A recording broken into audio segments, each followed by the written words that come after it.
नमस्कार, Amar Ujala the bonus में आपका बहुत बहुत स्वागत है। मैं हूं आपके साथ अभिषेक गुप्ता और एक बार फिर हाजिर हूं आपके पसंदीदा वीकेंड स्पेशल शो को लेकर, जिसका नाम है पर्दे के पीछे। इस हफ्ते रिलायंस पावर का शेयर का काफ़ी सुर्खियों में इसको देखने को मिला है। इसके अलावा जियो ब्लैक रॉक की म्यूचुअल फंड की खबर के बाद जियो फिन में भी गतिविधि देखने को मिली है। साथ ही बात करेंगे MTNL, IREDA, Suzlon, Asian Paints, RIL जैसे तमाम स्टॉक्स के बारे में और अंत में बात करेंगे आईपीओ को लेकर। तो चलिए शुरू करते हैं खबरों का सिलसिला।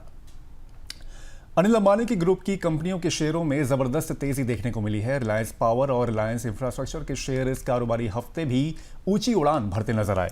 बुधवार सुबह के कारोबार में रिलायंस पावर के शेयर में 5% से ज्यादा की बढ़त देखी गई, जबकि पिछले एक महीने में इसमें 54% से ज्यादा की छलांग इसने लगाई है। वहीं रिलायंस इंफ्रास्ट्रक्चर के शेयर में भी अच्छी तेजी देखने को मिली है। पिछले एक महीने में इसमें करीब 45% की तेजी आई है। अब आप जानना चाहेंगे कि आखिर क्यों इस ग्रुप के शेयरों में शानदार तेजी देखने को मिली है, तो आपको बता दें कि दरअसल रिलायंस पावर की चौथी तिमाही के नतीजे निवेशकों के नजरियों को बदलने का कारण बने हैं। एक साल पहले के Q4 में 397 करोड़ के घाटे के मुकाबले कंपनी ने जनवरी के मार्च 2025 की तिमाही में 126 करोड़ रुपए का कंसोलिडेटेड मुनाफा दर्ज किया है। इसके अलावा नई परियोजनाओं के ऑर्डर मिलने से भी शेयरों का सपोर्ट मिला है।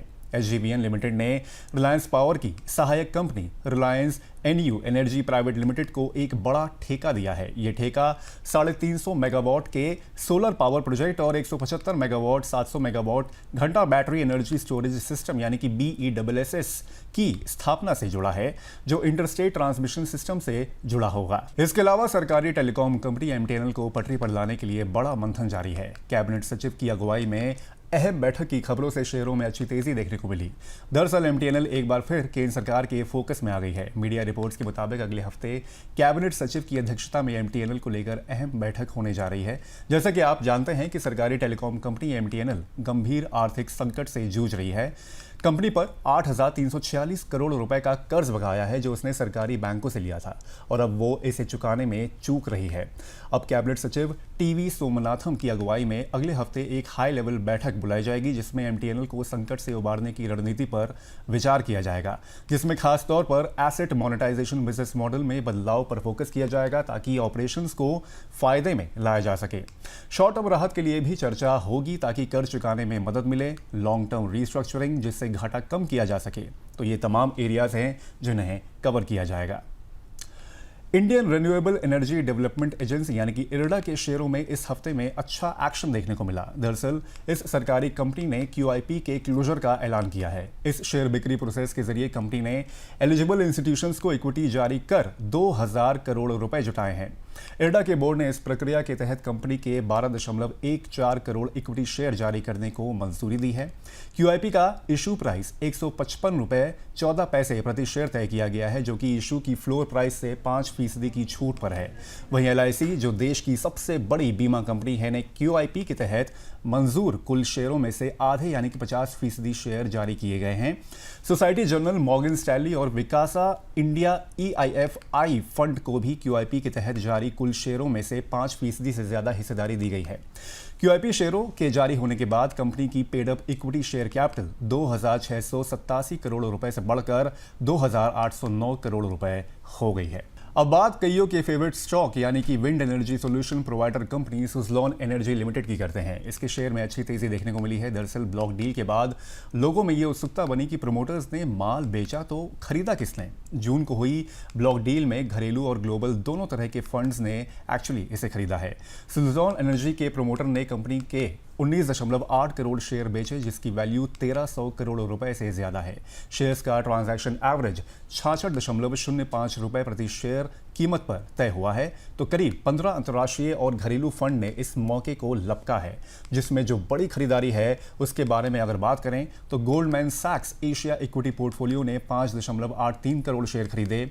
मोतीलाल ओसवाल म्यूचुअल फंड ने 4.54 करोड़, आदित्य बिरला सन लाइफ म्यूचुअल फंड ने 3.03 crore, ICICI prudential life insurance ने 1.69 करोड़ और मॉर्गन स्टैनली एशिया सिंगापुर ने 30.28 लाख शेयर खरीदे हैं। आपको बता दें कि भारतीय म्यूचुअल फंड्स के पास Q4 तक इसमें 4.17% हिस्सेदारी थी, जो अब बढ़ती हुई दिखेगी। वहीं दूसरी ओर मार्च क्वार्टर तक सुज़लोन एनर्जी में प्रमोटर्स की हिस्सेदारी 13% थी, जो अब करीब 1.4% हिस्सेदारी इसमें कम हो गई है। इसके अलावा बैंकिंग सेगमेंट में ऑपरेट करने वाली जना स्मॉल फाइनेंस बैंक के शेयरों में पूरे हफ्ते हैवी वॉल्यूम के साथ खरीदारी देखने को मिली। दरअसल तेजी की वजह यह रही कि जना स्मॉल फाइनेंस बैंक ने बयान जारी करते हुए बताया कि उसने आरबीआई के पास खुद को यूनिवर्सल बैंक में बदलने के लिए एक आवेदन जमा कर दिया है।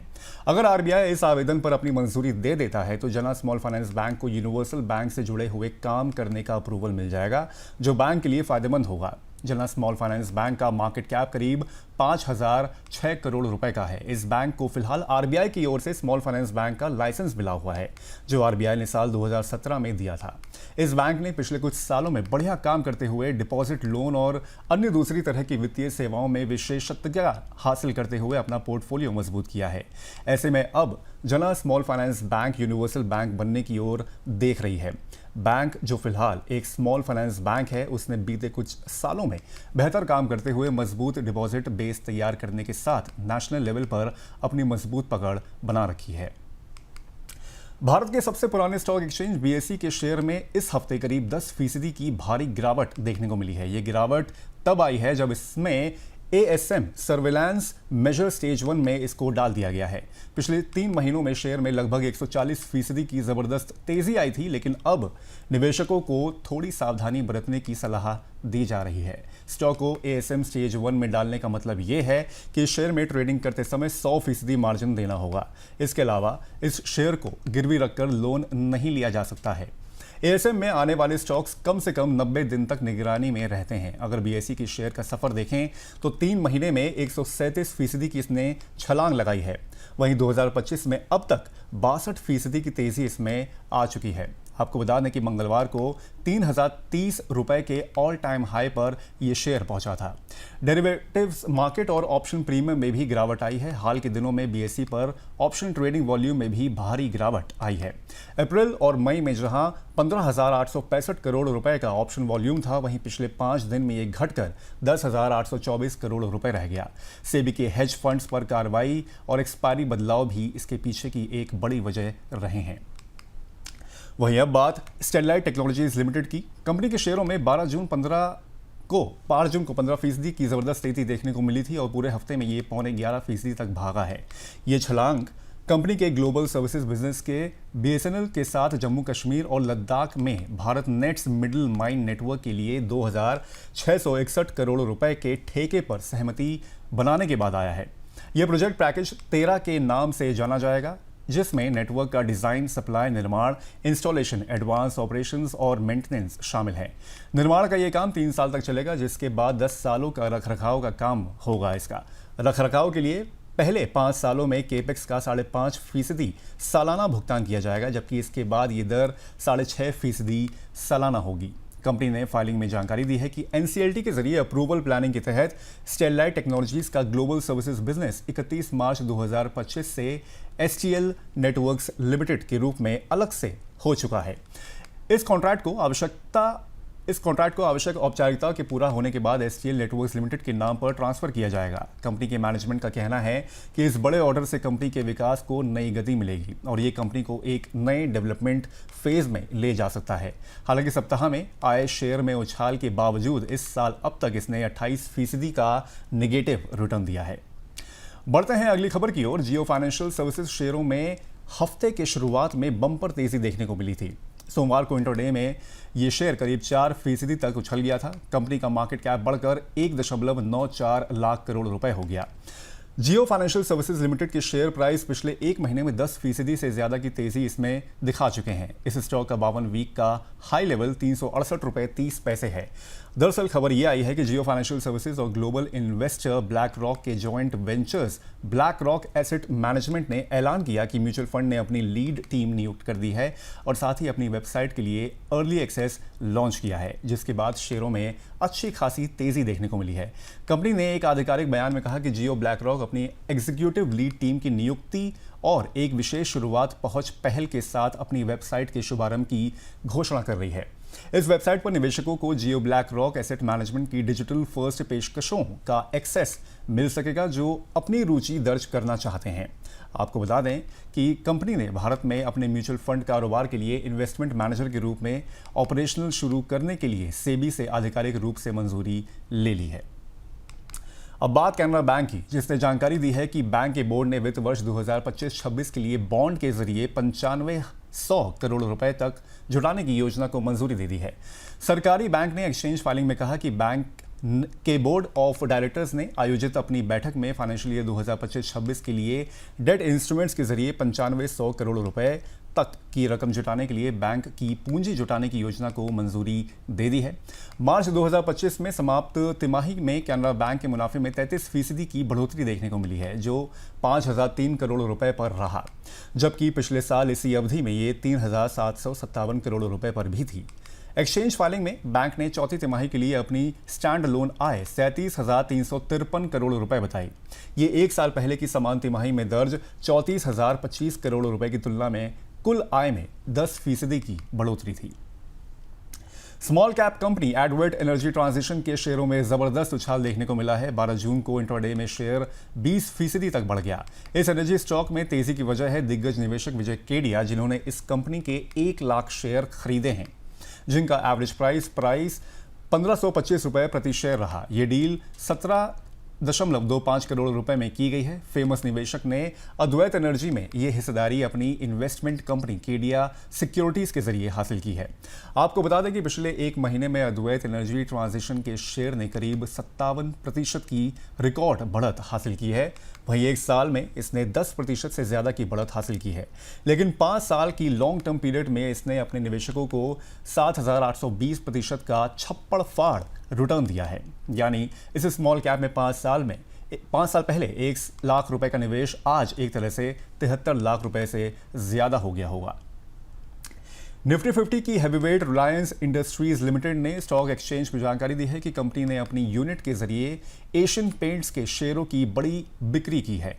रिलायंस ने बताया कि आरआईएल के जरिए सिद्धांत कमर्शियल लिमिटेड के जरिए रखे गए 3.5 करोड़ इक्विटी शेयर 2,201 रुपए प्रति शेयर की दर से बेचे गए हैं।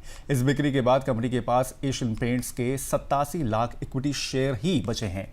इस ब्लॉक डील में कुल 3.64% हिस्सेदारी का लेन देन हुआ, जिसका कुल वैल्यू 7,703 करोड़ रुपए बताया जा रहा है। यह सौदा गुरुवार को प्री मार्केट ब्लॉक विंडो में पूरा हुआ है। मार्च 2025 तिमाही के अंत तक सिद्धांत कमर्शियल लिमिटेड के पास एशियन पेंट्स में 4.9% हिस्सेदारी थी। एशियन पेंट्स में भारतीय म्यूचुअल फंड्स की भी बड़ी हिस्सेदारी है। 31 मार्च तक उनके पास कुल 5.67% हिस्सेदारी थी, जिसमें से आईसीआईसीआई प्रूडेंशियल की हिस्सेदारी 1.24% और एसबीआई म्यूचुअल फंड की हिस्सेदारी करीब 1.5% थी। पेटीएम को झटका लगा है। वित्त मंत्रालय ने यूपीआई पर एमडीआर लगाने की खबरों को खारिज कर दिया है, लेकिन यूबीएस ने चिंता जताते हुए कहा है कि अगर एमडीआर लागू नहीं होता तो फाइनेंशियल ईयर 2026-27 के एबिटा में 10% से ज्यादा गिरावट का खतरा है।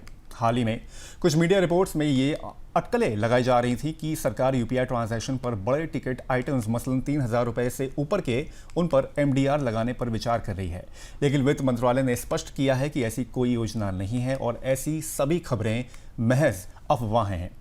वित्त मंत्रालय ने कहा कि यूपीआई ट्रांजैक्शन पर एमडीआर लगाने की खबरें पूरी तरह गलत और बेबुनियाद हैं। पेटीएम के निवेशकों को झटका लगा है क्योंकि एमडीआर या इंसेंटिव की उम्मीदों पर पानी फिर गया है। यूबीएस ने 197 कम्युनिकेशंस, जो पेटीएम की पेरेंट कंपनी है, उस पर न्यूट्रल रेटिंग बरकरार रखी है। टारगेट प्राइस 1,000 रुपए प्रति शेयर किया है। पूरे हफ्ते में शेयर करीब 8% तक टूटा है। एसीएलटेक ने गुरुवार को घोषणा की है कि वॉल्वो कार्स ने उसे अपनी इंजीनियरिंग सेवाओं के लिए एक स्ट्रैटेजिक सप्लायर्स के रूप में चुना है। इस समझौते के तहत एसीएलटेक वॉल्वो कार्स के लिए एंड टू एंड इंजीनियरिंग समाधान प्रदान करेगा, जिसे वॉल्वो के Gothenburg based automotive centre of excellence और अन्य ग्लोबल ऑफशोर और नियर शोर डिलीवरी सेंटर से लागू किया जाएगा। मतलब एक तरह वॉल्वो कार्स के इंजीनियरिंग गोल्स को एसीएलटेक सपोर्ट करेगी। शेयर के परफॉर्मेंस को अगर देखें तो पूरे कारोबारी हफ्ते में ये 3.25% तक चढ़ा है। शुक्रवार को पावर सेक्टर की कंपनी टोरेंट पावर की स्टॉक निवेशकों की रडार पर रहा है। हालांकि शेयर में 1% की मामूली बढ़त देखी गई है। दरअसल कंपनी की पीएसयू कंपनी एसईसीआई से इसे बड़ा ऑर्डर मिला है। कंपनी ने बताया कि उसकी सहायक company Torrent green energy private limited ने 300 मेगावाट के विंड पावर प्रोजेक्ट्स के लिए बोली जीती है। ये project PSU company solar energy corporation of India यानी कि एसईसीआई की ओर से दिया गया है। ये विंड पावर प्रोजेक्ट एसईसीआई के 18वें दौर का हिस्सा है। बिजली खरीद समझौते यानी कि पीपीए पर हस्ताक्षर होने के 24 महीने के अंदर इस प्रोजेक्ट के चालू होने की उम्मीद है। इसके निर्माण की कुल लागत 2,650 करोड़ रुपए होने का अनुमान है। पूरे कारोबारी हफ्ते में शेयर के प्रदर्शन की अगर बात करें तो ये करीब 0.21% की गिरावट इसमें देखने को मिली है।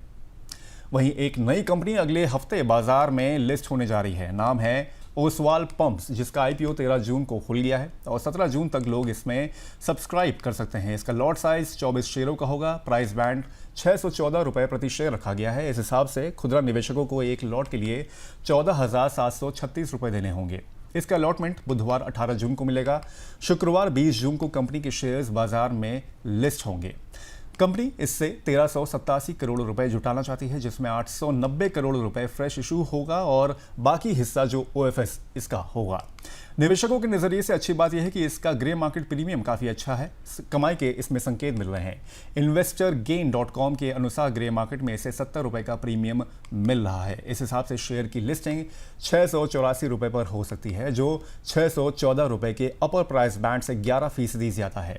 कंपनी की अगर बात करें तो ये कंपनी पंप्स की मैन्युफैक्चरिंग और डिस्ट्रीब्यूशन में लीडर है। कंपनी डोमेस्टिक, एग्रीकल्चरल और इंडस्ट्रियल ज़रूरतों को पूरा करने वाले मिसलेनियस प्रोडक्ट्स की पेशकश करती है, जिनमें solar pump, submersible pump, monoblock pump, pressure pump, sewage pump, electrical motor, submersible winding wire and cable और इलेक्ट्रिकल पैनल इसमें शामिल हैं।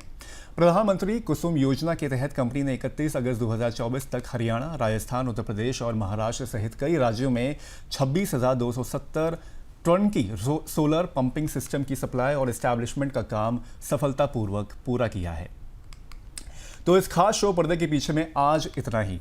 अगर आपको हमारी ये पेशकश पसंद आई हो तो इसे लाइक, शेयर और हमारे YouTube चैनल को सब्सक्राइब ज़रूर कर लें। फिर मिलेंगे एक नए एपिसोड के साथ। तब तक के लिए मुझे दीजिए इजाज़त। नमस्कार।